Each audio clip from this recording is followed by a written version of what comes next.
All right, here we are, SEMA 2014 at the BD Diesel Performance booth with Bryan Roth, the man, the myth, the legend. What do we got new on the horizon for 2015, Bryan?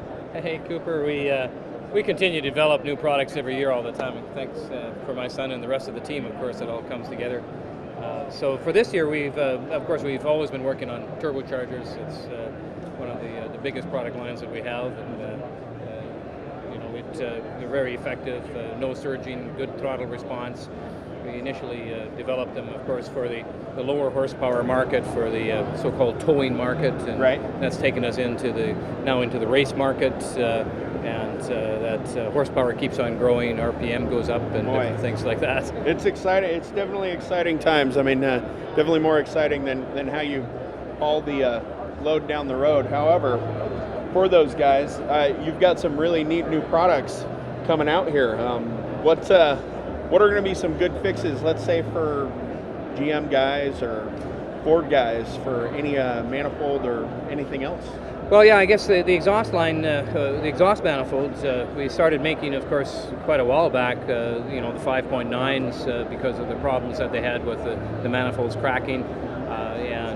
So that was the first exhaust manifold, and then we kept on coming out with the different years as the engines changed, went to stainless and different things like that. So, and this year, I guess, again, because of the race market that we got into, a lot of the fellows were wanting to go with a T4 housing, and we found that, for the guys that are right up to 700 horsepower, we've proved to them that the T3 manifold is more ideal because of the velocity that you can get out of a smaller port and maintaining that heat. But once you get over 700 horsepower, you usually have to go to a T4 mount anyway on your turbocharger. So therefore, we released this year. We released the T4 manifold, this one here, and what we've done is we've actually, you can see we have some pretty big openings on this now. So we're rather than having taking the manifold and grinding it out or porting it out to the gasket size, this comes casted like that, so they're ported already. And then what happened on this side for the turbochargers, we've ported this area here to the turbocharger size, so it flows lots. And again, once you get above 700 horsepower is where we see the big benefit of this. And then when you're getting up even into the larger ones, what we did is went in with this one here is for the T6 application. So now these applications, of course, are getting up to over 1,000 horsepower. You can see it's quite large, and we have some new things coming out on these too. Of course, we're always working on new. We're going to come out with a new center section on this one here for a wastegate application as well. Do you find that the performance side of things is helping you push more of the day-to-day driver and learning more about turbochargers and capabilities? Oh, no doubt. The performance market, it's just like we don't fly to the moon just to get to the moon. We use that technology that we learn, and it builds the whole industry up, and that's what we've done with that. For the guys with the Ford with the 6-liter, what we've done is we've made the manifold for the 6-liter. It's nice and thick casting so that it allows for erosion to take place, which is quite dear on the 6-liters because of where they're mounted. And then we took that, the 6-liter application, and we turned that into made an up pipe that you can actually put the 6-liter manifolds on the 6.4s, and then we have a 6.4 up pipe. Feed pipe. The feed pipe itself, yes. Nice. Yeah, and then to continue on with that, we went out and this is our new Duramax, bunch of accessories here. The Duramax up pipe, and you can see what we did here. We casted the end piece. Elbows. Yeah, because one of the problems, as we found on the 6.4, is without this bend in here, what will happen is it'll just blow the pipe out on the end. So therefore, what we did is we casted this in stainless so that it doesn't blow out. Oh, that's perfect. Good durability, and we have internally shielded bellows, and it's all stainless and designed to flow, no restrictions in it. So. Now you've got this interesting looking compressor cover sitting here. Yes, and, again, this was the race market that took us into that, the 2.6 market. We saw there was an opportunity out there for another major player in developing turbochargers for that 2.6 market. So we started developing different ones here, and this is a brand new one this year. It's almost designed like a stator in a torque converter, right? And so it actually you can see how that works. It'll actually, there's the full 88 millimeter capacity for that compressor wheel that'll fit in there, but there's the 2.6 or 66 millimeter here, and there's where it gets in the air, and we actually get it spinning before it actually even is ingested by the compressor wheel.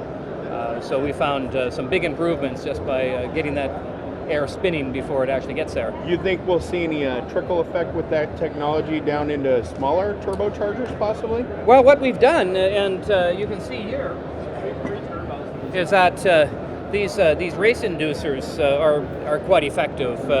And we had to learn something there too. Of course, we thought, hey, we'll just put it smoothing it out and we'll get more airflow in.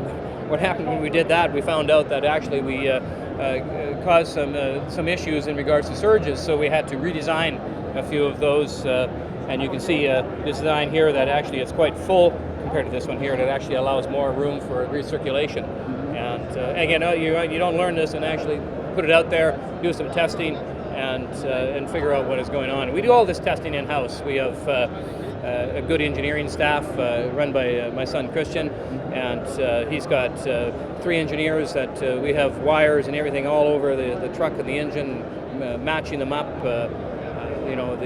One of the things that comes to mind about when I say wires and everything, when we tested the new twin turbochargers for the 6.7, where we wanted to make sure that we had good bottom end response and good top end delivery. And the rest of the market is going to that added turbocharger. So they added on, and what we found in that application is very high drive pressures, so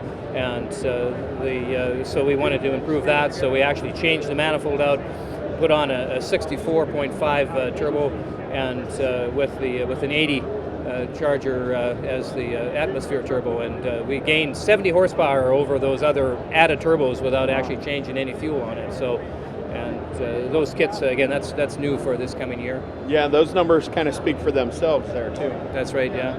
And then these ones here, these two are new. These are what we're calling our Super 600 and our Super 650.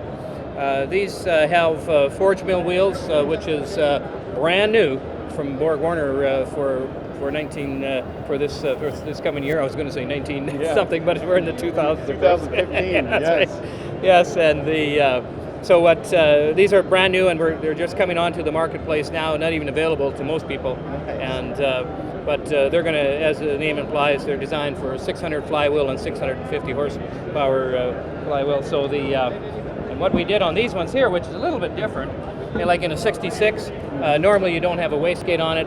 We've actually, and again, because you recall I mentioned that we found that break point where you should be changing over to a T4 is about that 700 horsepower. Right. Well, this is where the limit of this turbocharger is. It'll go up to 700 horsepower, and it's designed for a T3, and it's got a wastegate on it, so that if you do end up in that 750 horsepower, you don't have to worry about overspinning it. Right. And that's always the fine line there is somebody thinks they have so much horsepower, but they're not quite sure. You get on somebody's dyno and they tell you this, but all the dynos read a little different anyway. Right. So we want to make sure the turbochargers don't blow up, and so we've got a wastegate. It's got a 0.8 housing on it. Very good spooling response on that. And then I guess moving on into the different turbochargers that we've got. This is the other new one here. If we can get a shot of.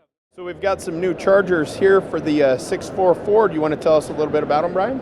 Yeah, certainly. The Ford market has been very good to all of the service shops out there. It certainly keeps us, all of us, in business, actually. And even though on the 6.4 there's only a couple of years of production, it requires a lot of tender loving care.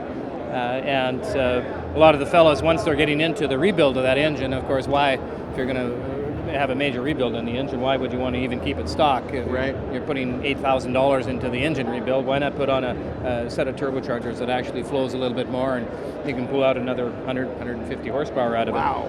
So it's, but the challenge, of course, with the turbochargers is that, and this is them right here, the 6.4 twins. And I should mention, one of the biggest challenges that we have with this for your service shops out there is that it's an oil supply issue is the reason why it takes this turbocharger out. Oh, so really? You should be looking at making sure that there is good oil supply to the turbochargers. And once that is done, you can increase the amount of airflow that you're getting out of your turbos. What we've done to the primary turbocharger. We've changed it from a 54 millimeter wheel up to a 58. And then on the atmosphere turbocharger, we've changed it from a 61 to a 73. The biggest wheels in the industry. That provided with the other challenges as well, as we had to modify the housing so that it would accommodate the 73 millimeter wheel. So it actually includes a new intake system as well. It slips right over it. And it's a pretty unique design too. What were some of the difficulties in dealing with that? Well, again, what you got to be careful is when you're going up in wheel size. Of course, you're going to have to bore out the compressor housing, and when you bore out the compressor housing, you got to make sure that it's not paper thin. Otherwise, it'll actually, if there's an explosion, the wheel will actually come right out of the housing. Right. So that's the reason we actually had to add material to it, so that was a big challenge. It always is when you're changing wheel size to consider is it now a safe turbocharger? Right. And so we take all that into consideration when we design the turbochargers. And you've got a couple other pieces available this year? It's unique. Sometimes it's little pieces that move. If you've ever, sometimes you drive somebody else's truck and it feels more powerful than the one that you have, and here it's the same darn truck. And it's normally because of the how the accelerator pedal is set up. So we come out with this. Came out with a throttle sensitivity booster. Yes. And very, very simple to hook into the system. And all it does is just take the amount of power that you have. Rather than putting your foot right down on the floor, you only have to move it a quarter inch, and you got full power. It doesn't change any of your emissions at all. You don't have to do anything to the engine, and it'll feel like you have a heck of a lot more power. Now, as part of that development, what we in developing the staging limiter, and what this is for the guys at the quarter mile or even sled pulling. One of the challenges that you have, as you know, is that when you're at the line, you want to spool your turbocharger. Well, let's say it spools at 19 pounds of boost, but in order to get it there, you got to hold your accelerator pedal in a certain position, and then you want to make sure that the RPM doesn't go too high. You want to make sure the transmission doesn't get too hot. You're waiting for the guy. So with this thing here, all you do is just dial in your boost, and once it gets to 19 pounds, and your accelerator pedal is right on the floor, but it's holding your RPM to maintain 19 pounds of boost. And the light turns green, all you do is let off the brake pedal, and everything comes alive on you. So it's winning races. So again, two little electronic units that are ideal applications for any electronic controlled accelerator pedal out there. Well, as far as the buzz in the booth goes, it's pretty exciting here with all the colors and the new products that you have. You're touching on all the senses with the sights for people, all the green. What does a green stand for? Wow. Of course, green is all about the environment, and we're going to clean up their smoke. So for your racers out there, rather than putting on a set of twins and getting a lot of smoke and lots of fuel on it, we've actually got a set of triples, and that was the big. That's won at NHRDA Nationals this year. It was a set of triples. Our racer Derek Rose, we did a lot of development on it.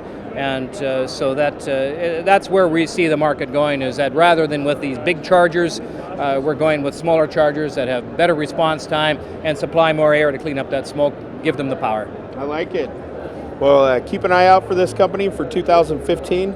Get a hold of us for your parts.